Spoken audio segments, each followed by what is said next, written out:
In the sleepy town of Harmony Creek, nestled deep in a valley where the mountains seemed to swallow the sun a little too early each day, time moved differently. It wasn't measured in hours, but in coffee refills and the slow, syrupy drawl of local gossip. For Maya, this quiet rhythm was the only thing that kept the ghosts at bay. By day, she was just another part of the town's gentle pulse, a waitress at the Dusty Spoon diner, her life a predictable loop of taking orders, wiping counters, and smiling with an ease she had practiced for 5 years until it almost felt real. But every night, after the last slice of apple pie was sold and the neon sign flickered off, Maya's true ritual began. In her small, isolated cabin at the edge of the woods, she would unlock a false bottom in an old cedar chest. Inside, nestled in oilcloth and custom-cut foam, lay a Sig Sauer P226. It was no ordinary firearm. The slide was milled with a unique serpentine pattern, and the grip was inlaid with a small silver raven. It was a ghost from another life, a life of noise and fire and split-second decisions. Every night, she would break it down, clean it with meticulous, almost reverent precision, and reassemble it, the metallic clicks echoing the steady beat of her own guarded heart. This gun was her secret. It was her promise, and it was her curse. The people of Harmony Creek saw a quiet, reserved woman with eyes the color of a stormy sea that held a sadness they couldn't quite place. They saw hands that were steady and quick, never spilling a drop of coffee, never fumbling a plate.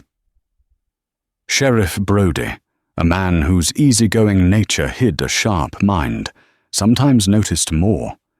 He saw the way she never sat with her back to the door, the way her eyes scanned every new face that walked in, not with curiosity, but with a cold, silent assessment. He chalked it up to a rough past, something she'd come to Harmony Creek to escape. He had no idea how right, and how terrifyingly wrong, he was. This story isn't about a simple waitress with a troubled past. It's about what happens when a carefully constructed sanctuary is breached by a man who moves with the same quiet deadliness she thought she'd left behind forever. It's a story of how a single, custom-made weapon could unravel a web of lies spanning a decade and force a woman who had mastered the art of being invisible to finally step back into the light. And it all began on a Tuesday morning with the arrival of a helicopter that shattered the town's morning calm. The sound started as a distant thrum. A vibration felt more than heard, growing until it drowned out the sizzle of bacon on the griddle. The regulars at the Dusty Spoon all looked up from their plates, shielding their eyes, as a sleek black helicopter descended toward a private clearing just outside of town.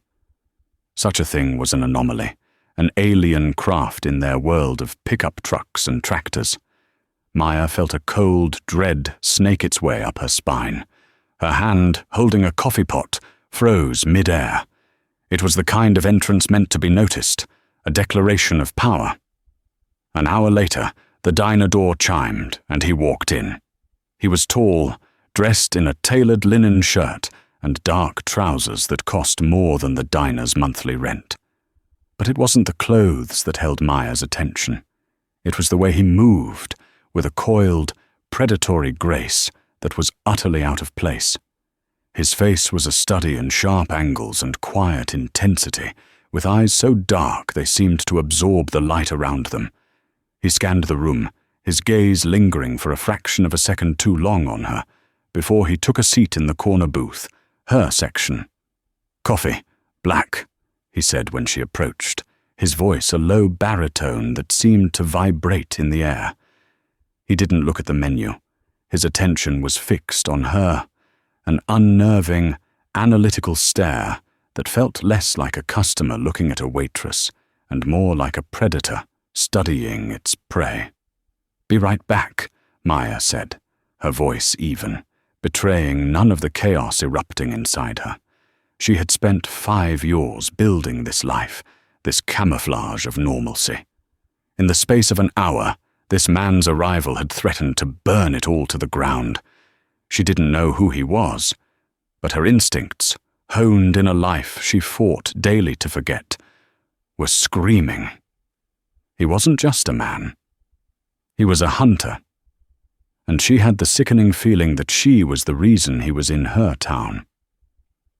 The man who introduced himself as Julian Croft became a fixture at the Dusty Spoon. Every morning, he'd arrive in a ridiculously expensive rental car and take the same corner booth. He'd order black coffee and a plate of toast he barely touched, and he would watch.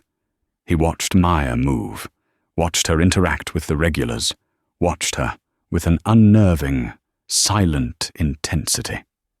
The small-town gossip mill went into overdrive. He was a developer, they whispered, here to buy up land for a luxury resort. He was a reclusive author, looking for inspiration. Maya knew better. Developers didn't have the faint, crisscrossing scars on their knuckles that spoke of close-quarters combat. Authors didn't wear a watch, a Panerai submersible, favored by elite naval units. And they certainly didn't have eyes that missed nothing, that tracked the reflections in the coffee pot to watch the door behind them. Julian Croft was a ghost, just like her, and he was haunting her diner for a reason. She started her own quiet investigation. At night, after cleaning her weapon, she used a heavily encrypted laptop and a satellite uplink hidden in her attic to dive into his background. The name Julian Croft was attached to a sprawling, multi-billion-dollar tech empire. There were photos of him at charity galas, articles about his company's latest innovations, a carefully constructed digital footprint of a modern-day Midas. But it was too perfect, too clean. There was nothing personal, no family, no history before the age of 30. It was a digital ghost, a fabricated identity, and Maya recognized the craftsmanship because she lived inside one just like it. A week into his silent vigil, Julian changed his tactics. He started talking to her. Not small talk, but strange, probing questions. "Must be peaceful here," he commented one morning, his dark eyes fixed on her face. "A good place to forget things." "Nothing much to forget in Harmony Creek," Maya replied smoothly, refilling his cup. "That's the appeal. Everyone has something to forget," he countered, his voice dropping slightly. "Some things just bury themselves deeper than others. Sometimes they're buried in a cedar chest, for example." Maya's blood ran cold. The coffee pot in her hand didn't so much as tremble. She had trained for years to control her reactions, to build a fortress around her emotions.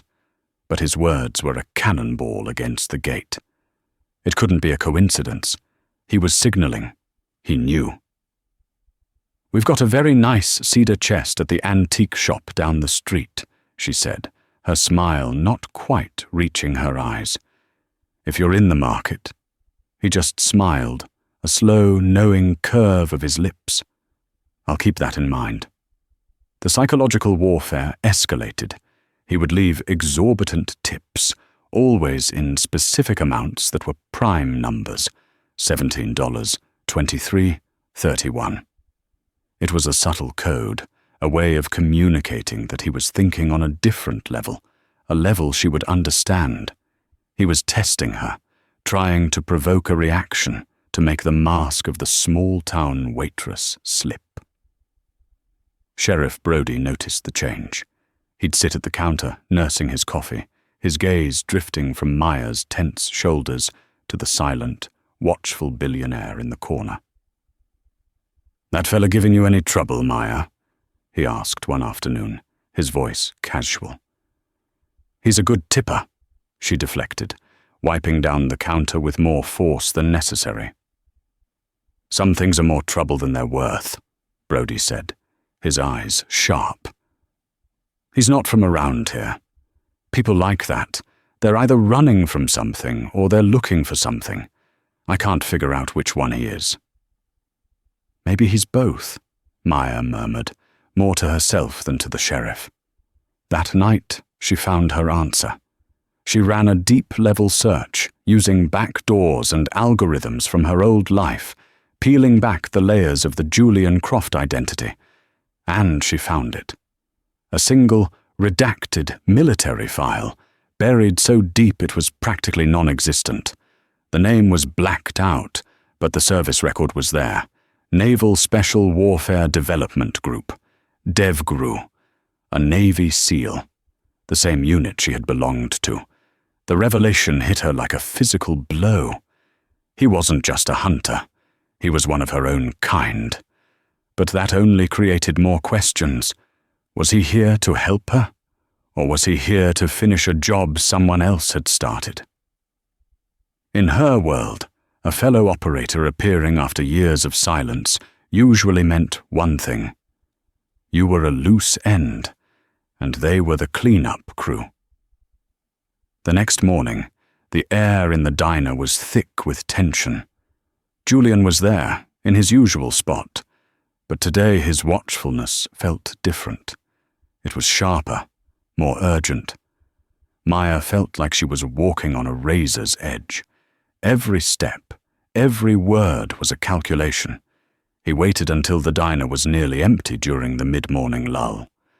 I heard a story once, he began, his voice low and intimate, cutting through the quiet hum of the refrigerator, about a raven, a silver raven. It was a symbol for a very exclusive club. The members were ghosts. They went places no one else could go, did things no one else could do. They called their missions night songs. Maya's heart hammered against her ribs. Night Song, a code name she hadn't heard in 8 years, the name of the operation that had ended her career, her life, everything. The operation where she had been the sole survivor, left for dead and forced to disappear. Sounds like a fairy tale, she said, her voice a little too tight. Fairy tales are just stories about survival, Julian said, his eyes boring into hers. And the raven was the best survivor of them all. So good, in fact, that she vanished completely after her final song. Some say she died. Others say she just found a new cage to hide in. He stood up, placing a folded $100 bill on the table. As he walked past her, he leaned in close, his voice a barely audible whisper. The thing about ravens, though, they always remember the faces of those who wronged them, and so do their friends. He left. The diner door chimed shut behind him, leaving Maya in a silence that was louder than any explosion. It wasn't a threat. It was a confirmation. He knew who she was. He knew about the silver raven, her call sign. And his final words hung in the air, a cryptic message of allegiance she was terrified to believe. That evening, Maya didn't go home. The woods surrounding her cabin no longer felt like a sanctuary. They felt like a hunting ground. She stayed in the diner after Sal, the owner, had gone home, sitting in the dark with her back to the wall, watching the empty street. She was exposed. Her carefully built fortress had been breached without a single shot fired.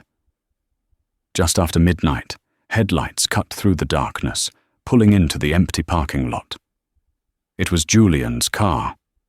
He got out and walked to the diner door, which she had locked. He didn't knock.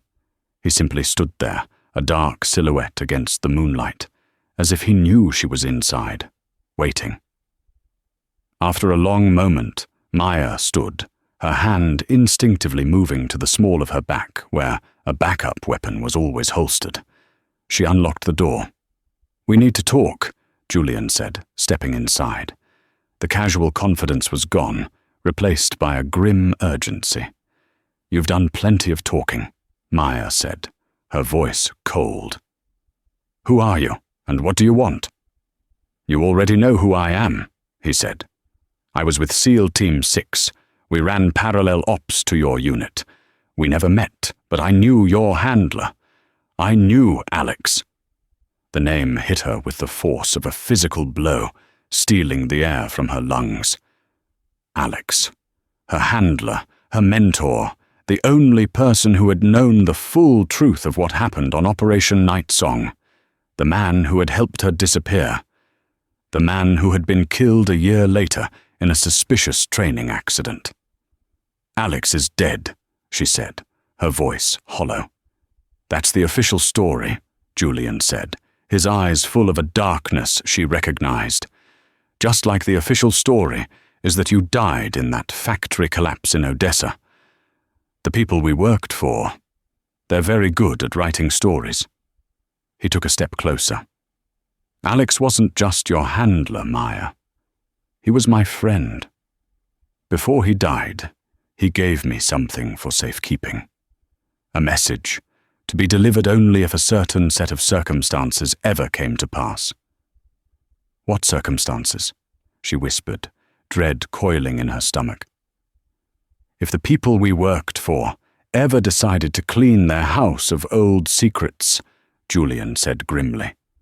"They're called the Chiron Group, a private intelligence agency that operates in the deepest shadows of the government.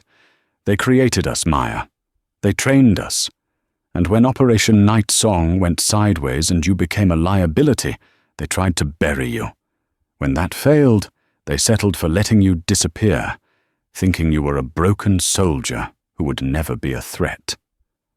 "What's changed?" Maya asked, her mind racing, connecting dots she hadn't even realized existed. 2 months ago, a journalist in Brussels got too close to their finances. He was eliminated, but not before he uploaded his encrypted files to a server. Chiron is in damage control. They're purging every loose end, every retired asset, everyone who knows their secrets. They're burning their entire history to the ground, and that includes you." A car engine rumbled in the distance, a low, menacing sound that was growing closer. Julian's head snapped toward the window. "They're here," he said, his voice dropping to a deadly calm. "I was followed. My arrival in this town was the tripwire. They let me lead them right to you." "How did you know for sure it was me?" Maya demanded, her mind refusing to accept the sudden, violent collapse of her world. "Alex told me about the gun," Julian said, his eyes locking with hers. "He said only 2 people in the world would recognize it, him and the man who made it. A custom Sig Sauer P226, with a silver raven inlaid in the grip." He paused, letting the weight of his next words land. "And I'm the man who made it. I was the armorer for your unit before I moved to field ops. I built that weapon for you myself, Raven." The world tilted on its axis. The gun in her cedar chest wasn't just a weapon. It was a message from a dead man, delivered by the one person who could verify her identity beyond a shadow of a doubt. The distant rumble was now the sound of 2 heavy SUVs, driving without headlights, turning onto the main street, and heading directly for the diner. "They're not here to talk," Maya said, the Waitress persona gone, replaced by the cold, pragmatic operator she had once been. "They'll cordon the street and assault from both entrances." "They're professionals," Julian agreed, his hand already reaching inside his jacket. "Which means they'll expect us to run."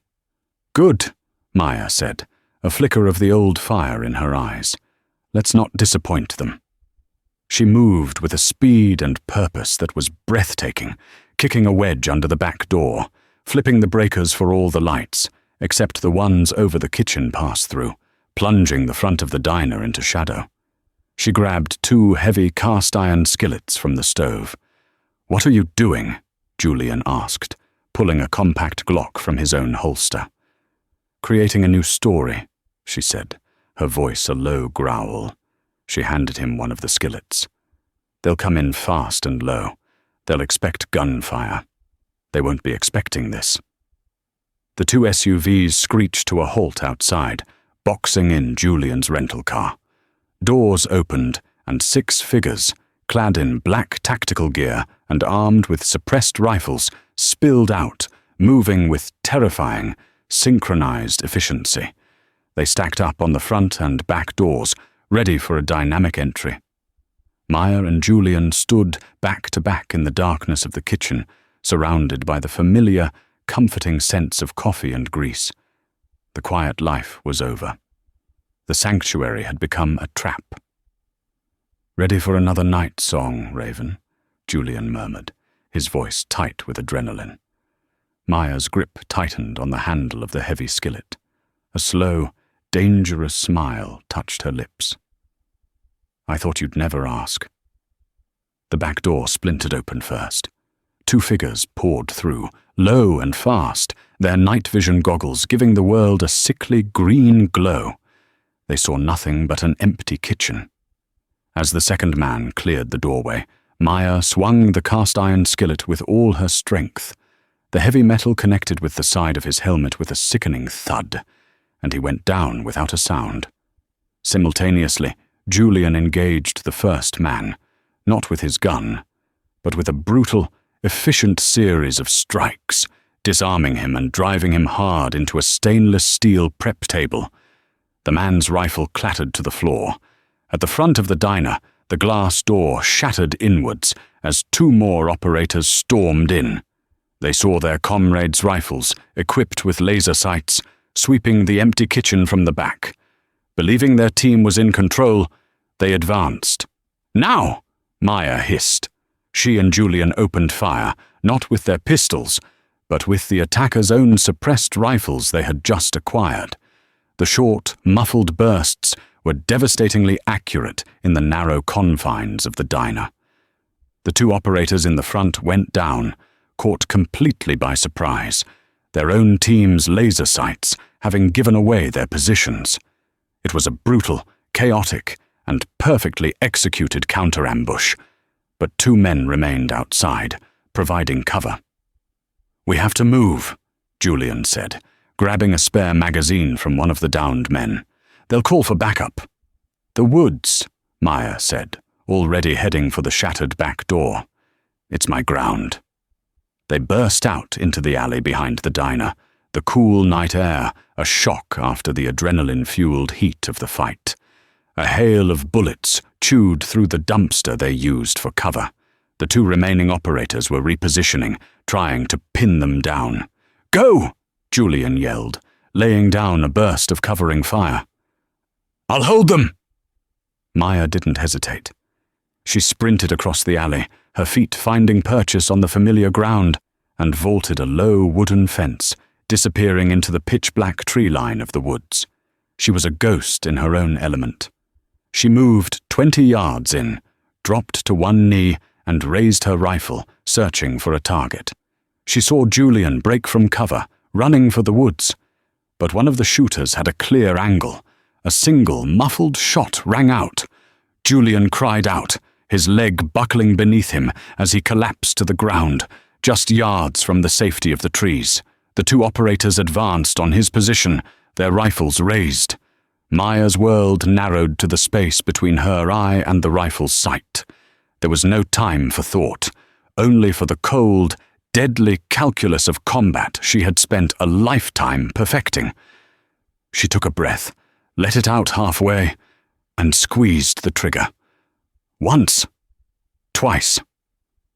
The 2 operators dropped, their advance halted permanently. Silence descended on the alley, broken only by the sound of Julian's pained breathing. Maya rushed to his side. The bullet had gone clean through his thigh. It was bad, but he would live if she could get him out of there. "I told you I was the armorer," he grunted through clenched teeth, trying to make a joke. "Never said I was as good in the field as you." Sirens wailed in the distance. Sheriff Brody. Someone must have called in the gunshots. "They'll have this town locked down in minutes," Maya said, already tearing a strip of fabric from her apron to use as a makeshift tourniquet. "The rest of Chiron's team will be on their way." Her secret was out. Her home was a war zone. Her only ally was wounded, and an army of professional killers, backed by a shadowy organization with limitless resources, was descending on her town. The life of the quiet waitress was over, shattered along with the front door of the Dusty Spoon. All she had left was a wounded man, a stolen rifle, and a ghost of a name she thought she had buried 8 years ago. The hunt was on, and for the first time in 5 years, the raven was flying scared. The sirens grew from a distant cry to a piercing shriek that sliced through the night. Maya hauled Julian's dead weight, his arm draped over her shoulders, his blood leaving a dark trail on the forest floor. Every muscle in her body screamed, but the cold, clear focus of the operator had taken over. The waitress was gone, burned away in the fire and glass of the diner. "Police will set up a perimeter on the main roads," she grunted, her voice low and strained as she dragged him deeper into the woods. "Chiron will use the back roads and trails. We'll be caught between them." "My leg!" Julian gasped, his face pale in the moonlight. "Slowing you down. Then we stop moving," she said. It was a counterintuitive decision, a move born from years of evading hunters who expected their prey to run. She found what she was looking for, a narrow, almost invisible fissure in a rock outcropping, concealed by a thicket of overgrown rhododendron. It was a place she'd found years ago, a small cave barely large enough for 2 people. "In here. Now." She helped him inside, the damp, earthy smell of the cave enveloping them. From her pocket, she pulled a small, vacuum-sealed pouch, part of a mini survival kit she always carried. Inside was a pressure bandage and a coagulant agent. She worked quickly, her hands sure and steady in the near darkness as she packed the wound and wrapped his thigh, her movements economical and precise. "You've done this before," Julian said, through gritted teeth. "Too many times," she replied, her focus absolute. They sat in the suffocating darkness, listening.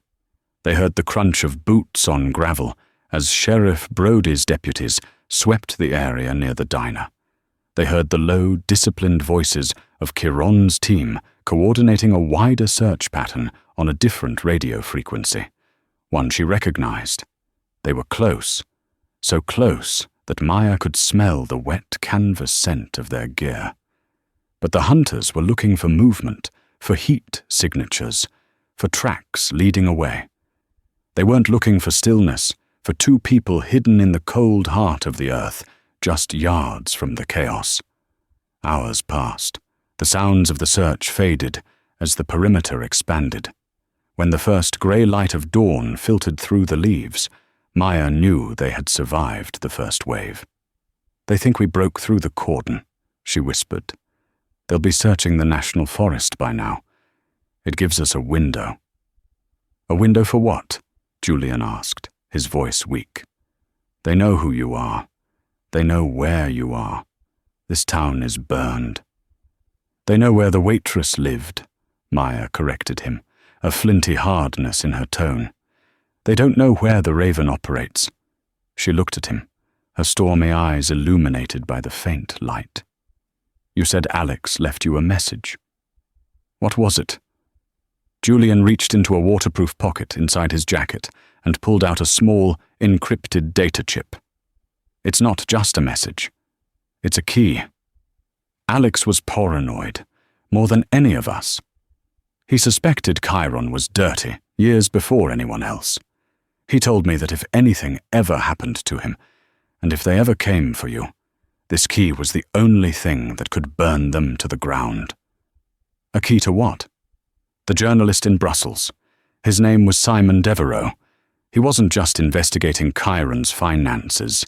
He was Alex's asset. Alex was feeding him information, building a case from the inside. When Devereaux was killed, his files were released onto a dead man's switch. But they're protected by a quantum encryption Alex designed. This chip contains the first half of the decryption key. Without it, the files are just digital noise. And the second half? Maya asked, a sliver of hope cutting through her exhaustion. That's the problem, Julian said grimly. Alex believed the only thing more secure than a digital lock was a human one. He hid the second half of the key somewhere only you would understand. He called it the Cedar Box Protocol. That's how I knew to mention the cedar chest at the diner. It was a signal to see if you were you. Maya's mind flashed back. The antique shop. The casual remark she'd made, deflecting his probe. We've got a very nice cedar chest at the antique shop down the street. It wasn't a deflection. It was an unconscious echo of a memory, a seed planted long ago. The shop, she breathed. Old Man Hemlock's Antiques. Alex and I scouted this town for my disappearance. He loved that dusty old place. He said it was full of things that had outlived their owners, stories no one was left to tell. It was a perfect place to hide a secret. Their path was clear, but impossibly dangerous. They had to get back into a town that was swarming with killers and law enforcement, break into a shop on the main street, and find an object that could have been sold months or even years ago. We need a distraction, Julian said, trying to push himself up. And I need a way to access my network. My real network, not the public one. I have a place, Maya said. Another cache, a small one. It has what you'll need. She led him on a slow, agonizing trek through the mountains, using game trails and creek beds to mask their trail. The place was an abandoned fire lookout tower on a high ridge overlooking the valley. It was remote, dilapidated, but it had a generator and, more importantly, a powerful, decommissioned microwave relay dish she had secretly retrofitted years ago for her own encrypted satellite link. Inside the tower's single room, Julian, pale and sweating, plugged his own hardened laptop into her system. His fingers flew across the keyboard, bypassing layers of his own public security to access the deep, hidden infrastructure of his empire. I'm in, he finally said, his face illuminated by the screen's glow. They've flagged all my accounts, but they can't touch my ghost servers. I'm starting a series of cascading financial transfers, automated trades that will look like a market panic. It'll draw Chiron's financial analysts away from the field search. It'll give us a few hours of chaos. While he worked, Maya tended to his wound again, using a proper medical kit from her cache. Then she turned her attention to the tools of her own trade. She assembled a compact sniper rifle, its parts clicking together with familiar precision. She wasn't just the Raven anymore. She was the ghost of Harmony Creek, and she was about to haunt the men who had taken her home from her. The distraction worked better than they'd hoped. Julian's digital chaos sent shockwaves through Chiron's command structure. Resources were diverted. Field agents were pulled back to deal with a perceived cyber attack. Under the cover of this confusion, Maya moved. Dressed in the unassuming clothes of a local hiker, a ball cap pulled low over her eyes, she slipped back into Harmony Creek as the sun began to set. The town was an armed camp, but the patrols were stretched thin, their attention divided. She moved through backyards and alleyways she'd known for 5 years, her steps silent, her presence a whisper. Old Man Hemlock's shop was dark, a closed sign hanging crookedly in the window. Chiron agents were stationed in a car across the street, a lazy surveillance post. Maya circled around the back. The lock on the rear door was ancient, and she picked it in seconds, slipping inside like a phantom. The air was thick with the scent of old wood, dust, and time. Moonlight streamed through the grimy windows, illuminating mountains of forgotten furniture, stacks of books, and boxes of trinkets. It was a maze of memories. Alex had loved this place. What had he hidden? And where? She didn't look for a cedar chest. That was too obvious. Alex was never obvious. He thought in layers, in metaphors. She moved through the aisles, her hand brushing over old clocks, tarnished silver, and worn leather. She was looking for a feeling, a connection, a memory. And then she saw it. In a dusty glass case, nestled amongst old military medals and campaign ribbons, was a small, hand-carved wooden bird. It was a raven, its wings outstretched, a tiny piece of silver clutched in its beak. It was a clumsy, amateurish carving, the kind of thing a soldier would whittle in his downtime. She recognized the nicks in the wood. Alex had carved it for her after her first successful mission, a joke about her call sign. She'd thought he'd thrown it away years ago. Her heart pounded. She carefully picked the lock on the case and lifted the bird. It was heavier than it should be. With a twist, the base came loose. Inside, nestled in a small, hollowed-out compartment, was a micro SD card. The second half of the key. She had it. But as she turned to leave, the shop's front bell chimed. Maya froze, melting back into the shadows behind a towering grandfather clock. Sheriff Brody stepped inside, his flashlight beam cutting through the gloom. He wasn't alone. The two Chiron agents from across the street followed him in, guns drawn. "Told you I heard something," Brody said, his voice calm but firm. "This is my town. You want to search a place? You do it with me." "We have reason to believe the asset is in here, Sheriff," one of the agents said, his voice dripping with condescension. "Now stand aside." "I'm not standing aside for anyone," Brody said, his hand resting on his holstered pistol. He was buying her time. Whether he knew it or not, the old sheriff was making a stand. From her vantage point on the lookout tower, Maya watched through the sniper scope, the rifle's crosshairs steady on the lead agent's chest. Julian, monitoring their comms through the captured radio, fed her information. "Brody's stalling, but they're getting impatient. They're going to move on him." Maya didn't want to kill anyone in this town. It was a line she had promised herself she would never cross. But Brody was a civilian. He was her civilian. She recalibrated her aim.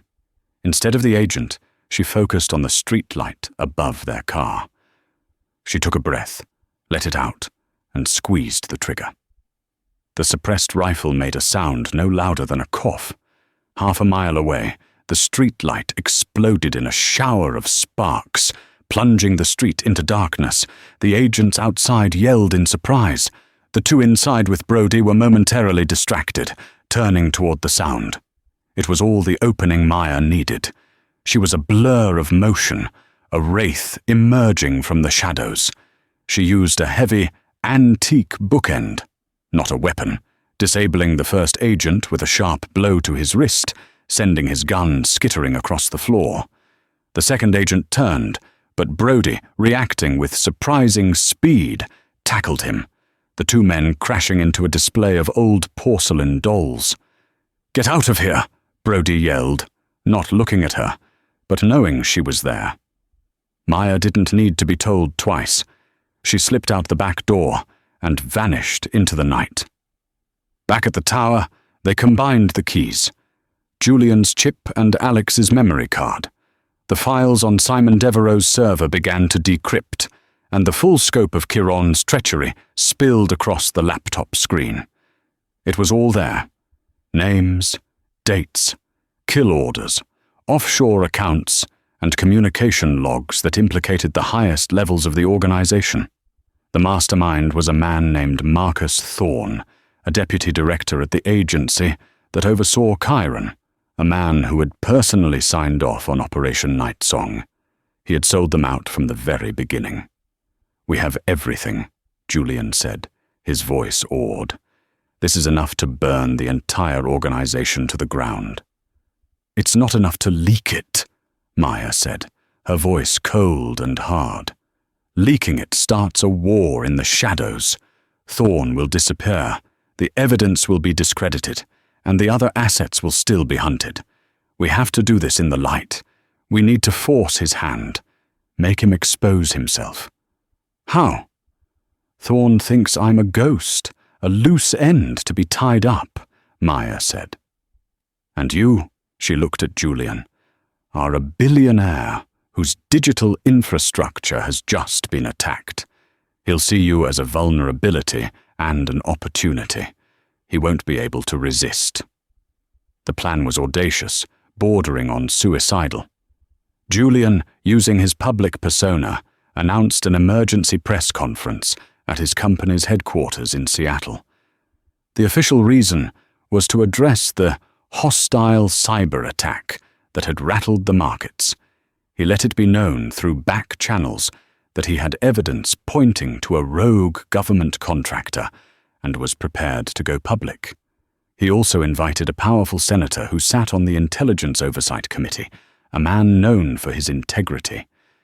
It was the perfect bait. Thorne couldn't risk Julian revealing what he knew, nor could he allow him to speak to the senator. He would have to show up himself, to control the narrative, to silence the threat personally. He would walk into the lion's den, believing he was the lion. The day of the press conference, the top floor of the Croft Enterprises skyscraper was a fortress. Julian's private security, loyal men he'd vetted himself, stood side by side with federal agents assigned to protect the senator. The press corps was a sea of cameras and microphones. Marcus Thorne arrived with a small detail of his own men, his face a mask of calm, patrician concern. He greeted the senator, shook Julian's hand, and expressed his agency's full cooperation in finding the perpetrators of the attack. He was the image of a dedicated public servant. Julian stepped up to the podium. "Thank you all for coming," he began. "Recent events have threatened not only my company, but the very integrity of our national security infrastructure." As he spoke, Thorne's men began to subtly move into positions, isolating Julian from his security, preparing for a swift, quiet extraction or elimination once the press conference was over. They were professionals, but they were looking for threats in suits. They weren't looking for a ghost. "The man responsible for this attack," Julian continued, his voice ringing with conviction, "is a traitor who has been operating in the shadows for over a decade. He has sold secrets, ordered the deaths of American heroes, and has done so from a position of ultimate trust. His name is Marcus Thorne." A gasp went through the room. Thorne's face tightened, but he managed a dismissive laugh. "Mr. Croft is clearly under a great deal of stress. These are baseless and insane accusations." "Are they?" Julian said, and the massive screens behind him, which had been displaying the Croft Enterprises logo, flickered to life. They didn't show financial data. They showed the decrypted files, bank transfers to Thorne's shell corporations, coded assassination orders with his digital signature. And finally, a grainy audio file began to play. It was Alex's last report, recorded just before he died, detailing Thorne's betrayal on Operation Night Song. Thorne's composure finally shattered. "Shut it down," he hissed to his men. "Shut it all down now." His agents moved, but they were too late. From a side door, Maya emerged. She wasn't dressed as a waitress or a hiker. She wore simple, functional black clothing, but she moved with the coiled deadliness of the raven. She wasn't carrying a rifle, but her presence was more commanding than any weapon. The press cameras swiveled to her, their flashes erupting like strobes. "My name is Master Chief Petty Officer Maya Lincoln," she said, her voice clear and strong, cutting through the chaos. "My death was falsely reported 8 years ago by Marcus Thorne to cover up his treason. I am not a ghost, and I am not a loose end.